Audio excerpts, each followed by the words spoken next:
कि बहुत चलाई बंदूक, बस अब चलाना लाठी है। और बेटा जितनी समय से तू बदमाशी कर रहा है ना, उतनी समय तो हमने जेल में काटी है।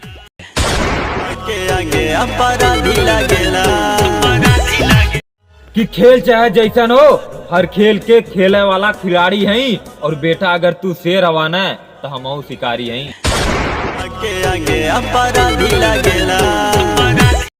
पहले शरीफ रहनी, लेकिन अब नवाब हो गए नहीं। और बेटा हमसे सोच समझ के भिड़िए, ताकि कि पहले से ज्यादा खराब हो गए नहीं।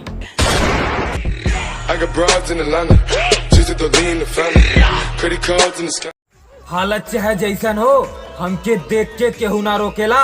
और हम ऐसा नवाब हैं बेटा, जेके देख के बदमाश भी सलाम ठोकेला।